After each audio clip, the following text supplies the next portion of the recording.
క్షణ క్షణం tension tension. ఏ party గెలుస్తుంది, ఏ పార్టీ ఓడిపోతుంది? దేశవ్యాప్తంగా సార్వత్రిక ఎన్నికలు ముగిసిన నేపథ్యంలో ఇప్పుడు అందరిలోనూ ఇవే ప్రశ్నలు. జూన్ 4న ఫలితాలు వెలువడడంతో నరాలు తెగే ఉత్కంఠ మధ్య అభ్యర్థులు క్షణాలను, నిమిషాలను, గంటలను ఒక్కో యుగంలా గడుపుతున్నారు. అయితే లోక్సభ ఎన్నికల చివరి విడత పోలింగ్ ముగియడంతో మరి కాసేపట్లో ఎగ్జిట్ పోల్ ఫలితాలు వెలువడనున్నాయి. దీంతో ఇప్పుడు మరో టెన్షన్ ఆయా పార్టీలను, క్యాండిడేట్లను ఉక్కిరిబిక్కిరి చేస్తున్నాయి.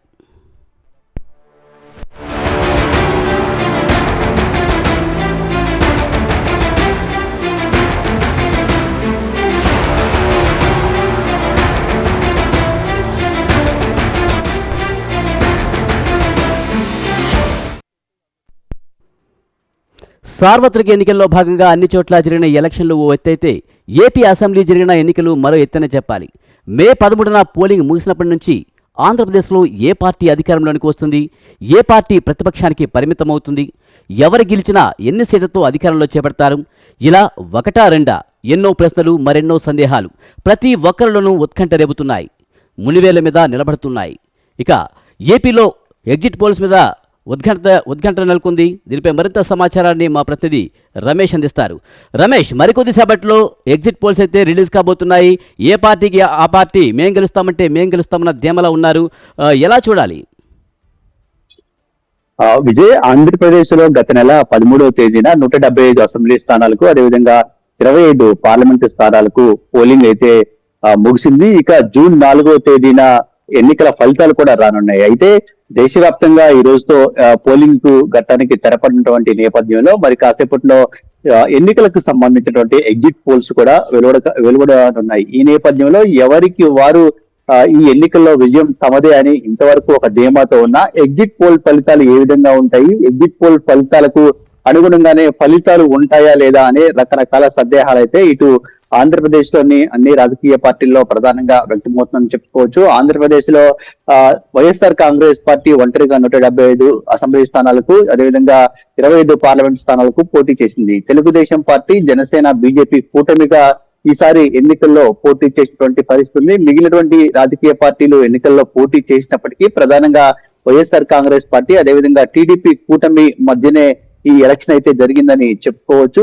ప్రధానంగా ఈ ఎన్నికల్లో అంటే ఆంధ్రప్రదేశ్ లో మొత్తం 175 అసెంబ్లీ స్థానాలు ఉండగా అందులో 88 స్థానాల్లో ఎవరైతే విజయం సాధిస్తారో వాళ్ళు అధికారం చేపట్టడానికి అవకాశం ఉంటుంది. ఈ నేపథ్యంలో ఎవరికి వారే తమకు ఖచ్చితంగా 100కు పైగా స్థానాల్లో విజయం సాధిస్తామనే ధీమాను పైకి వ్యక్తం చేస్తూ ఉన్నారు. అయితే ఎన్నికల ఫలితాలు వస్తే తప్ప ఈ ఉత్కంఠ కూడా ఈసారి తెరపడే అవకాశం లేదని అయితే చెప్పుకోవచ్చు. ఎందుకంటే ఈసారి ఎన్నికలు చాలా టైట్ గా జరిగినటువంటి పరిస్థితి కూడా ఉంది.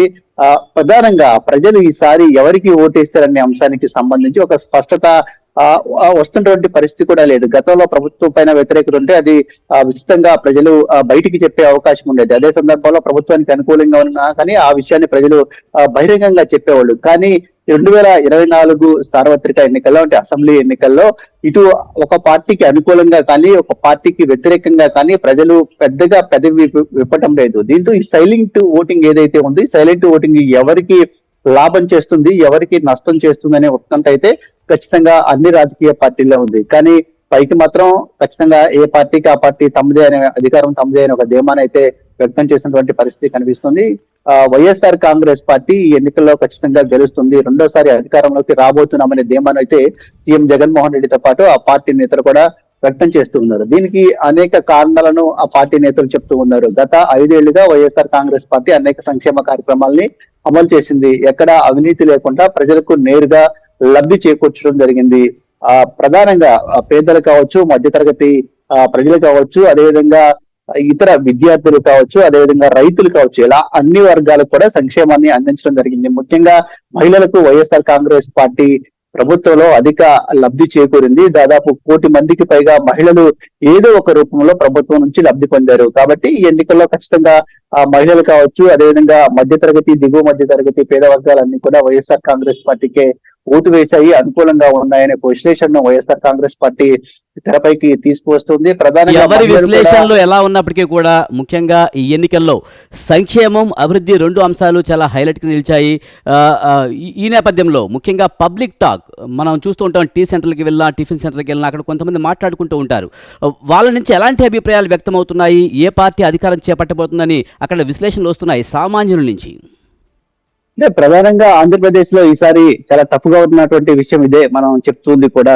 ఈసారి ప్రజలు ఏ పార్టీకి అనుకూలంగా గానీ ఒక పార్టీకి వ్యతిరేకంగా గానీ పెద్దగా ఎక్కడ మాట్లాడుతూ ఉన్నటువంటి పరిస్థితి లేదు. ఎన్నికలు పోలింగ్ వచ్చింది, పోలింగ్ రోజు ఓటేసామో తమ పని అయిపోయింది కాబట్టి బహిరంగంగా తాము ఏం చెప్పాల్సినటువంటి అవసరం లేదనే అభిప్రాయాన్ని చాలా మంది వ్యక్తం చేస్తున్నటువంటి పరిస్థితి కూడా ఉంది. ప్రధానంగా రూరల్ ప్రాంతంలో మాత్రం కొంత వైఎస్ఆర్ కాంగ్రెస్ పార్టీకి అనుకూలంగా ప్రజలు ఉన్నట్లు చర్చ జరుగుతోంది. అదే అర్బన్ ప్రాంతానికి వచ్చేసరికి కొంతవరకు ప్రభుత్వానికి వ్యతిరేకంగా ప్రజలు మాట్లాడుతున్నటువంటి పరిస్థితి కూడా ఉంది. ఈ నేపథ్యంలో రూరల్ లో ప్రజలు పూర్తిగా వైఎస్ఆర్ కాంగ్రెస్ పార్టీకి అనుకూలంగా వేశారు, అర్బన్ లో పూర్తిగా వైఎస్ఆర్ కాంగ్రెస్ పార్టీకి వ్యతిరేకంగా ఓట్ చేశారు అనేది కూడా కొంత కన్ఫ్యూజన్ అయితే నెలకొని ఉంది. చాలా రాజకీయ పార్టీలు కావచ్చు, అదేవిధంగా ఎవరైతే ఈ ఎన్నికలకు సంబంధించి ఎగ్జిట్ పోల్స్ నిర్వహిస్తుంటారు సెఫాలజిస్టులు కానీ, వీళ్ళందరూ కూడా గత 10 రోజుల నుంచి చెప్తున్నటువంటి మాట ఆంధ్రప్రదేశ్ లో ప్రజల నాడు అనేది ఈసారి ఎవరికి అందటం లేదు. ఎందుకంటే ప్రజలు ఈసారి తమ అభిప్రాయాలను ఎక్కడ కూడా బయటికి చెప్పడం లేదు, కేవలం పోలింగ్ రోజు ఓటింగ్ లో పాల్గొన్నారు.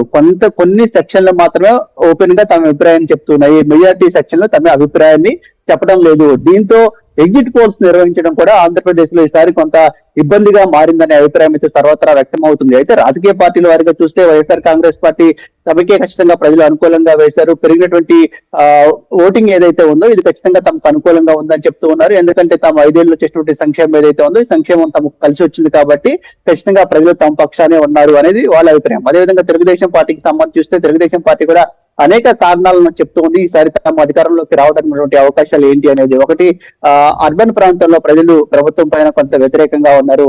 ల్యాండ్ టైటిలింగ్ యాక్ట్ అనేది కొంత ప్రజల్లోకి విస్తృతంగా వెళ్ళింది, అది ప్రభుత్వానికి మైనస్ గా మారిందని చెప్తూ ఉన్నారు. అదేవిధంగా బీజేపీ జనసేన కూటమి ఇది కూడా ఖచ్చితంగా తెలుగుదేశం కూటమికి కలిసి వస్తుంది. యువత కావచ్చు, ఎంప్లాయీస్ కావచ్చు, ఈ సెక్షన్లన్నీ కూడా ప్రభుత్వానికి వ్యతిరేకంగా ఉన్నాయి కాబట్టి ఈ వర్గాలు ఖచ్చితంగా ప్రభుత్వానికి వ్యతిరేకంగా ఓటు వేసి ఉంటాయి. కాబట్టి పోలింగ్ పర్సెంటేజ్ కూడా గత ఎన్నికలతో పోలిస్తే పెరిగింది. ఇవన్నీ కూడా తమకు అనుకూలంగా ఉంటాయనేది ఏ పార్టీకి ఆ పార్టీ చెప్తూ ఉన్నటువంటి మాట.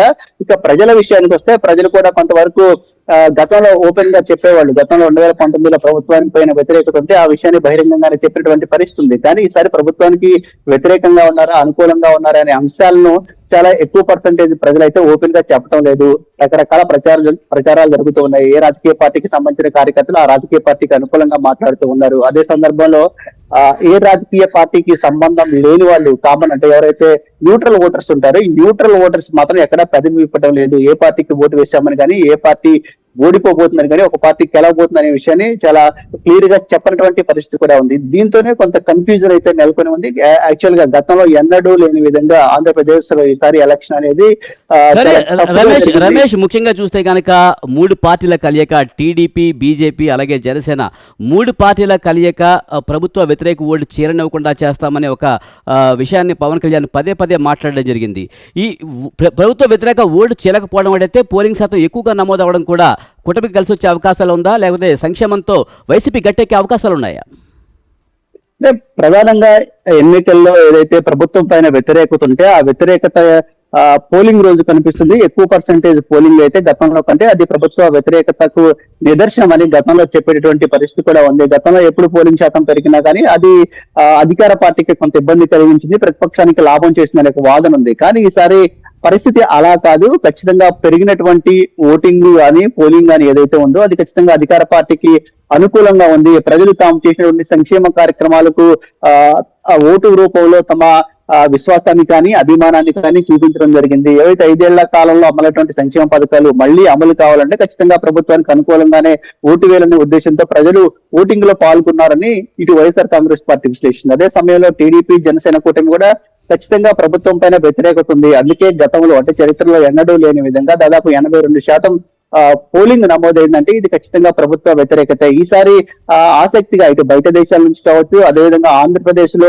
ఓటు హక్కు ఉండి పక్క రాష్ట్రాల్లో ఉద్యోగం కోసం కావచ్చు, అదేవిధంగా విద్య కోసం వెళ్లిన వారందరూ కూడా పెద్ద ఎత్తున తరలి వచ్చి ఆంధ్రప్రదేశ్ లో పోలింగ్ రోజు ఓటింగ్ లో పాల్గొనడం జరిగింది. ఇదంతా ప్రభుత్వ వ్యతిరేకతకు నిదర్శనం అనే విషయాన్ని ఇటు ప్రతిపక్ష పార్టీలు చెప్తున్నటువంటి పరిస్థితి అయితే ఉంది. మొత్తంగా చూస్తే మాత్రం అన్ని సర్వేలు ఏం చెప్తాయి, ఏం చెప్పబోతున్నాయని కూడా కొంత ఆసక్తిగా మారింది. ఎందుకంటే ఒక సెక్షన్ ఆఫ్ సర్వేలు అన్ని ఖచ్చితంగా వైఎస్ఆర్ కాంగ్రెస్ పార్టీ అధికారంలో రాకపోతుందనే అంశాన్ని ఇప్పటికే సోషల్ మీడియా వేదికగా చెప్తున్నటువంటి పరిస్థితి. మరికొన్ని సర్వేలు మాత్రం టీడీపీ జనసేన కూటమికి అనుకూలంగా ఇస్తూ ఉన్నటువంటి పరిస్థితి కూడా ఉంది. ఈ రోజు రమేష్ మీరు చెప్తున్నట్టు సర్వే సంస్థలు కూడా రెండు వర్గాలుగా చీరిపోయే అనిపిస్తుంది. ఎందుకంటే కొన్నేమో టీడీపీ కూటమికి, మరికొన్ని వైసీపీకి చెప్తున్న పరిస్థితి.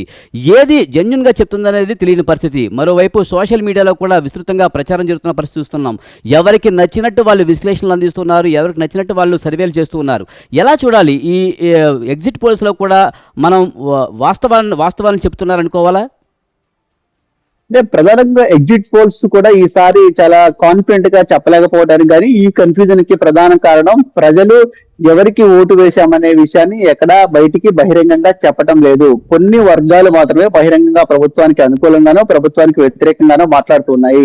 న్యూట్రల్ ఓటర్స్ ఎవరైతే ఉన్నారో ఆంధ్రప్రదేశ్ లో దాదాపు 10 నుంచి 20% ఉన్నటువంటి న్యూట్రల్ ఓటర్స్ ఎవరైతే ఉన్నారో వాళ్ళు ఏ పార్టీకి ఓటు వేశామనే విషయాన్ని పోలింగ్ తర్వాత కూడా ఎక్కడా బయట చెప్పడం లేదు. పోలింగ్ రోజు ఓటింగ్ లో పాల్గొన్నాము, తమ బాధ్యత నెరవేర్చాము, ఇక ఎన్నికల ఫలితాల రోజు చూడండి మాత్రమనే విషయాన్ని కొన్ని బయట సర్వేలు చేస్తున్నప్పుడు కానీ ఎగ్జిట్ పోల్ చేస్తున్నప్పుడు కానీ చెప్తున్నట్టు అంటే ప్రజలు ఓటింగ్ లో పాల్గొన్నప్పటికీ ఏ పార్టీకి ఓటు వేసే అనే విషయాన్ని స్పష్టంగా చెప్పడం లేదు. దీంతోనే కొంత కన్ఫ్యూజన్ క్రియేట్ అయింది. అందులో భాగంగానే ఇప్పుడు సెఫాలజిస్టులు ఎగ్జిట్ పోల్స్ చేసినప్పుడు కానీ లేదంటే ఇతర మీడియా సంస్థలు కావచ్చు, సర్వే సంస్థలు సర్వే చేసినప్పుడు కావచ్చు, పూర్తి స్థాయిలో రిజల్ట్ రావటం లేదు అనే అభిప్రాయం అయితే స్పష్టంగా వ్యక్తమవుతున్నటువంటి పరిస్థితి కనిపిస్తుందని చెప్పుకోవచ్చు. అందుకే కొన్ని సర్వేలు అయితే కొంత వైసీపీకి అనుకూలంగా ఉన్నాయి. ఆ కొన్ని సర్వేలు మొదటి నుంచి కూడా కొంత వైఎస్ఆర్ కాంగ్రెస్ పార్టీకి ఫేవర్ గా ఉన్నటువంటి నేపథ్యంలో ఆ సర్వేలు అదే రకంగా వస్తున్నాయని చెప్తున్నారు. అదే సందర్భంలో కొన్ని మీడియా సంస్థలు కావచ్చు, కొన్ని సర్వే సంస్థలు కావచ్చు ఇటు అధికార పార్టీకి వ్యతిరేకంగా ఉన్నాయి. దానిలో భాగంగానే ఇటు రిజల్ట్స్ కూడా వ్యతిరేకంగా వస్తున్నాయనే వాదన అయితే స్పష్టంగా వినిపిస్తుంది. ఆంధ్రప్రదేశ్ లో మీడియా రెండు వర్గాలుగా విడిపోయినటువంటి నేపథ్యంలో దానికి అనుగుణంగా సర్వేలు వచ్చే అవకాశం ఉందని ఇప్పటికే ఇటు రెండు రాజకీయ పార్టీలు కూడా అభిప్రాయపడుతూ ఉన్నాయి. ప్రధానంగా న్యూట్రల్ గా ఎవరైతే సర్వేలు చేస్తారో వాళ్ళు కూడా కొంతవరకు అధికార పార్టీకి కొంత మొగ్గు చూపిస్తున్నప్పటికీ ప్రతిపక్షానికి కూడా మొగ్గు చూపించే సర్వే సంస్థలు కూడా అధికంగానే ఉన్నాయి. ప్రధానంగా ఈ కన్ఫ్యూజన్ అంతటికీ కారణం ప్రజలు ఓటు వేసిన తర్వాత ఎగ్జిట్ పోల్ సందర్భంగా తమ అభిప్రాయాన్ని ఇప్పటికి కూడా బయట ఎక్కడా చెప్పడం లేదు. ఈసారి ఓటర్లు కేవలం ఓటు వేయడం తమ బాధ్యతను నిర్వర్తించడానికి పోలింగ్ కేంద్రాలకి వచ్చి ఓటు వేశామని చెప్తున్నారు తప్ప ఒక పార్టీకి అనుకూలంగానో వ్యతిరేకంగానో మాట్లాడటం లేదు. అందులో భాగంగానే ఈ కన్ఫ్యూజన్ క్రియేట్ అయిందని చెప్పుకోవచ్చు. దీంతోనే కొన్ని సంస్థలు అధికార పార్టీ కావచ్చు, మరికొన్ని సంస్థలు ప్రతిపక్షానికి అనుకూలంగా ఈ ఎగ్జిట్ పోల్స్ సర్వేలు ఇస్తున్నట్టు కావచ్చు. అదేవిధంగా సోషల్ మీడియాలో దీనికి సంబంధించి చర్చ జరుగుతున్నట్టు కూడా చెప్పుకోవచ్చు. ఈ రోజు 6 గంటల నుంచి ఈ ఎగ్జిట్ పోల్స్ కి సంబంధించిన ఫలితాలు వస్తాయి కాబట్టి ఈ ఫలితాల్లో ఇంకా మొన్న జరిగినటువంటి